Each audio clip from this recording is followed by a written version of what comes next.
Hello and welcome to this review for the newly released LEGO Marvel War Machine Mech Armor, number 76277. Now, I don't collect the Marvel mechs usually, but I did make an exception for Venom, which I'm going to bring out right here. And it's the same reason why I'm making an exception with War Machine is because in this case, I feel that I can use them as more than just mechs, or I mean, just not necessarily in a mech storyline or a mech display, but an actual Marvel display.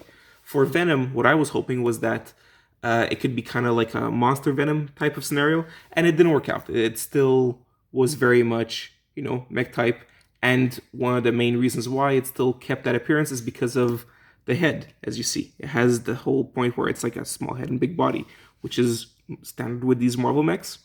But what's fun though, I'll show you a comparison right here, is that with War Machine, because he does have the larger, he has the large Iron Man helmet that, I'm going to show you the minifigure. Looks very disproportionate, right, when it comes to the minifigure itself. However, when you put it into its mech suit, it looks great. It looks like it's the head of the actual mech. And in my case, in my in my head, the way I'm legitimizing this purchase, that it's not. I'm not really looking at War Machine and a mech. I'm just looking at War Machine because War Machine at times has the whole point of the character is that he's the Iron Man with a bunch of guns. So in this case, you're basically looking at a War Machine figure in a different kind of scale. And I think that works really well in that case. What else will I pose it with? I don't know. It could be basically just War Machine getting more pieces of War Machine Iron Man style armor onto him, making him bigger. And actually, this reminds me of this could be the right scale for a minifig scaled Hulkbuster armor, right? I mean, maybe it would work. Yeah, obviously, I would have to be in Iron Man colors, but in that scale, it would work better than any kind of Hulk-busting armor that we've had so far. In Lego, we've had 3, I believe, and that would work better. Like I said, I think this looks really good. I think this looks good. Of course, I have issues with the toy itself. The fact that the same I had with Venom. I don't like the fact that the knees and arms are in a permanent bend at the elbow, right, and at the knees. It's not fun. I would rather it actually be like the type of ratchets that we get, so you could pose it yourself. In this case, I don't. Especially when it comes to like this more military type, it would have been fun to have him in a kind of pose where you can have him, do like the salute or some sort, but you don't have that here. So it ends up being very basic in that sense. I do like that there's an asymmetry in the shoulders. I find that fun. It also means that the building experience itself is slightly more varied, which is always, to me, a benefit. Now I'm going to show you, there's a few functions to this toy, which is also fun. Right, it being War Machine, you expect that because he's got that artillery aspect to him. So you have 3 stud shooters. 1, 2, 3.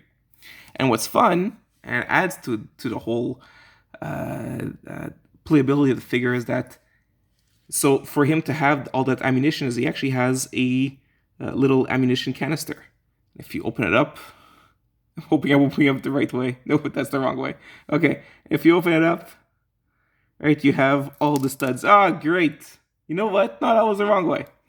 So you gotta load it up. I'll load it up. We'll do it live. Well, look, for parents, you can see how this can get not super fun, but it is a really cool bonus that they gave us. I'll put these 3. You could close it up like so, and go to the back here, and you see right here you got a standard clip piece, and you can clip your ammunitions. There you go. And no, it won't open or fall apart. So that's what it's made for. It's there to store, and that's really fun. So that's a nice thing. And yeah, you see this extra tube goes all the way here. Show you the little designs at the back, so you can see it. Actually, I'll just do that. I'll show it to you right at different angle. So this is from the back, right? Side. See, that's why I don't like this crouching pose. I don't. It's too bad. Here. Now, in terms of value, it's tough because like the price to parts ratio is not great. In terms of specialized parts, I mean, yeah, you've got the tube, stud shooters, and the basis. I mean, the not canopy, but like the torso area, right? The two torso pieces. And that's it in terms of like really special pieces. So for at least in Canadian dollars, it's we're at the $20 mark, and I find it excessive. It definitely goes over the 10 cents ratio. I get that it's licensed, but at such a small, lower price point, you definitely see that you're paying more. You're paying for more than what you're getting. At least that's what I think, right? And I think in American dollars, you're just at the 10 cent ratio. Now with Venom, even though I think this works much better as a mech, obviously because it's a robot armor for a robot armor character. There is a better value with Venom simply because you also get miles out of it. So like, and in terms of figures, I mean, this is the kind of figure that would be like a $5, $4 figure. So right away you get this mech for, let's say, around, if you go at the 10 cents per parts ratio, right, at around $15 mark, including a $5 figure, an extra $5 figure. So I mean the price, the value kind of answers itself. Here we're kind of left without that.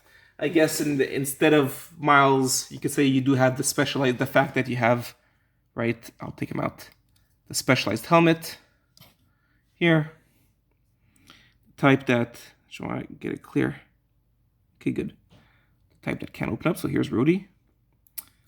And unlike the Venom figure, which is extremely plain, this one has lots of printing on the legs. Right? Okay.